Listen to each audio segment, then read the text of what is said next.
आइए बढ़ते हैं अगली खबर की ओर। फरीदाबाद पहुंचे हरियाणा के पूर्व मुख्यमंत्री एवं नेता प्रतिपक्ष भूपेंद्र सिंह हुड्डा।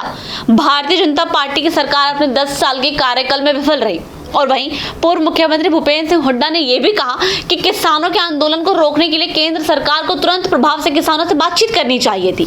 साथ ही साथ चौधरी चरण सिंह और स्वामीनाथन को भारत रत्न अवार्ड दिए जाने का नेता प्रतिपक्ष भूपेंद्र सिंह हुड्डा ने स्वागत किया है। आज देखने को मिला होटल में इतना भारी जनसमूह, इतना जोश, ये एक साफ संकेत है कि हरियाणा के 36 बरादरी के लोग ये मन बना चुके हैं कि आने वाली सरकार हरियाणा में कांग्रेस की बनाएंगे। इतना जन समर्थन मिलता है क्योंकि मौजूदा जो सरकार है वो विफल सरकार है, हर वर्ग इससे विमुख हो चुका है। सर, किसान भी जो है वो धरने की तैयारी पर हैं। 13 तारीख को जिस तरीके से उन्होंने आगाज़ किया है उसको लेकर के किस तरीके से? मैंने कल भी कहा था, ये सवाल था, किसानों से तुरंत बातचीत करनी चाहिए और उनकी मांग के ऊपर वो करना चाहिए। सरकार को चाहिए, केंद्र सरकार को तुरंत बातचीत करें। सर, मेट्रो का जिक्र किया, फरीदाबाद आप आए थे। मेट्रो को लेकर 2 योजनाएं कहती है जो मौजूदा सरकार है, वो कहती है कि भाई फरीदाबाद से गुड़गांव वाली और जो यहाँ से बॉर्डर से दिल्ली की तरफ से सोनीपत साइड और लेके जाएंगे, तो उसके लिए कार्य हो रहा है। 9 साल हो गए, आज एक 9 दिन थोड़ा ही, 9 साल हो गए। हमारा भी 9 साल का कार्यकाल था। फरीदाबाद से बल्लभगढ़, फरीदाबाद से गुड़गांव, फरीदाबाद से बहादुरगढ़ और आगे पलवल तक ले जाने की स्कीम थी। बदरपुर से फरीदाबाद, हाँ, बदरपुर से फरीदाबाद। तो ये क्या है, हरियाणा की सड़कों पर कील बिछाई जा रही है। प्रत्यक्ष को प्रमाण की जरूरत होती है जी, दावे से नहीं होती। ये तो घोषणा सरकार है, सिर्फ घोषणा करते हैं, काम नहीं करते, सिर्फ कर्जा बढ़ाने का काम करते हैं। 4.5 लाख करोड़ कर्जा हो गया सर। चौधरी चरण सिंह को भी भारत रत्न दिया है और जो है वो स्वामीनाथन को भी, उसको किस तरीके से? स्वागत है, धन्यवाद है। सर, हरियाणा की सड़कों पर कील बिछाई जा रही है। वो डिजर्व करते थे। भाजपा सरकार युवाओं को इजराइल भेज रही है रोजगार के लिए, उस पर क्या हरियाणा कहेंगे? सरकार, हरियाणा सरकार, हाँ, क्योंकि ये ठेका सिस्टम हमने तो बंद कर दिया था। वो प्राइवेट फर्म ठेका नहीं तो कमीशन खाते हैं। और देश तो अपने नागरिकों को वहाँ से ला रहे हैं ताकि उनकी जान का खतरा हुई, हमारे उनको वहाँ भेजने की तारीख। सर, तमाम सड़कें खोदी जा रही हैं, नदियाँ खोदी जा रही हैं, सड़कों पर कील बिछाई जा रही हैं, क्या कहेंगे जो है? और 7 जिलों में इंटरनेट भी बंद है। ये चीज में इंटरनेट बंद कर देना सर। कानून व्यवस्था का मामला उनका मामला। सर, आपके अविश्वास प्रस्ताव पे सीएम साहब ने जवाब दिया कि मैं अच्छी बात है कि अगर कांग्रेस अविश्वास प्रस्ताव ला रही है। सीएम साहब ने कहा चंडीगढ़ जज अविश्वास प्रस्ताव आएगा, वहाँ ना। रोहित जी, आज फरीदाबाद सीएम साहब पहुंचे थे, चाय पर चर्चा का कार्यक्रम था, लेकिन सभा को संबोधित होते हुए यहाँ दिखाई दिए।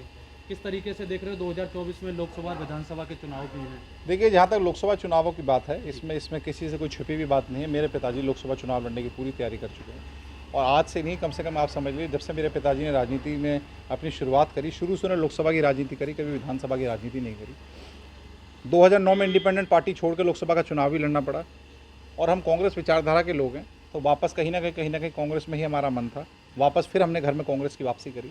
तो मैं कहीं ना कहीं यही चाहता हूँ कि कहीं ना कहीं पहले कैंडिडेट रह चुके हैं, तो कांग्रेस पार्टी इतना टिकट काटना इतना आसान नहीं होता। अब वो मौका, अच्छा मौका है पार्टी को। और मैं कहता हूँ भाजपा की सरकार से लोग इतना दुखी आ चुके हैं, इतना परेशान आ चुके हैं कि आज कहीं ना कहीं आप समझिए बेरोजगारी के नंबर में, जब कांग्रेस की सरकार थी तो हरियाणा में कांग्रेस की सरकार के टाइम पे, हुड्डा साहब की सरकार में, हरियाणा नंबर 1 माना जाता था। आज कहीं हम बात करते हैं तो हरियाणा कहीं नंबर 1 माना जाता है, तो बेरोजगारी में माना जाता है, गुंडागर्दी में माना जाता है। आज कहीं समझिए पेपर लीक, मैं कहता हूँ 72 पेपर लीक हुए हरियाणा में। तो मैं पूछना चाहता हूँ खट्टर साहब की सरकार से, मैं पूछना चाहता हूँ कि आप कहीं ना कहीं पेपर लीक हो रहे हैं, या आज बेरोजगारी का दर सबसे ऊपर बढ़ा हुआ है, तो क्या करवाना चाह रहे हैं खट्टर साहब? आज गुंडागर्दी चरम सीमा पे चढ़ा रखी है उल्टा, आप समझिए खट्टर साहब के सरकार में। तो आज मैं कहता हूँ कहीं ना कहीं आज जहाँ कहीं सरपंच अगर कोई प्रदर्शन करता है तो सब लोगों पे लाठीचार्ज करवाने का काम करते हैं। सरपंचों पे लाठीचार्ज होता है, टीचरों पे लाठीचार्ज होता है। तो मैं सरकार से पूछना चाहता हूँ, खट्टर साहब से पूछना चाहता हूँ, नरेंद्र मोदी जी से पूछना चाहता हूँ कि आप लोगों की, आज जनता की, जिस जनता ने आपको वोट देकर आगे बढ़ाने का काम किया, कि आप उसी जनता को पिटवा के उसी जनता की आवाज़ को दबाना चाहते हैं?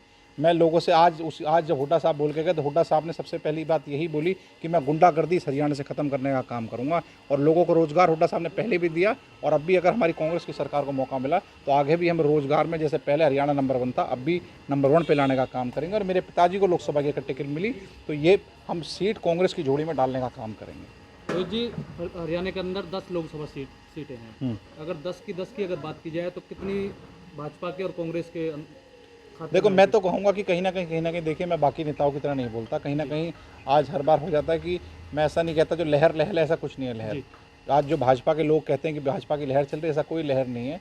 और विपक्ष की जहाँ बात करते हैं, विपक्ष एक है। मैं कहता हूँ घर कुंबा बड़ा होता है तो घर कुंबे में लड़ाई होती है, बट इसका मतलब ये नहीं हो जाता कि लोगों लड़ाई होने के बावजूद कि वो परिवार अलग होता है। तो कांग्रेस में भी ऐसा है कि सब एक है। और अगर 10 सीटों की बात करें तो मैं कहता हूँ हरियाणा में 10 में से कम से कम पहले तो हम 10 की 10 सीट जीतेंगे। और अगर 10 भी कहीं ना कहीं एक आध दो की कमी रही तो 8 सीटें कम से कम हरियाणा में हम जीतने का काम करेंगे। लगातार कहता है कि अभी तो इनका संगठन ही नहीं बना। देखिए संगठन की बात नहीं होती। आज कांग्रेस सबसे पुरानी पार्टी है, ये बात किसी छिपी हुई नहीं है। कांग्रेस इस देश की सबसे पुरानी पार्टी रही है। कांग्रेस ने इतने साल राज किया। मैं कहीं ना कहीं मैं कहता हूँ कि आज लोगों को हो जाता है कि सत्ता परिवर्तन, लोगों ने इतने साल देखा, सत्ता परिवर्तन हो जाता है। और अब जैसे 10 साल लोग भाजपा की सरकार को देख चुके हैं, तो 10 साल के कार्यकाल में पब्लिक, मैं कहता हूँ बेरोजगारी से आज इतनी दुखी है कि मैं कुछ हद नहीं कह सकता। मैं अपने गांव में जाता हूं तो गांव में ये हालत है कि लोग पहले आर्मी की भर्ती के लिए दौड़ में मुझे भागते नजर आया करते थे। आज मैं कहीं जाता हूं तो कोई बच्चा मुझे भागता नजर नहीं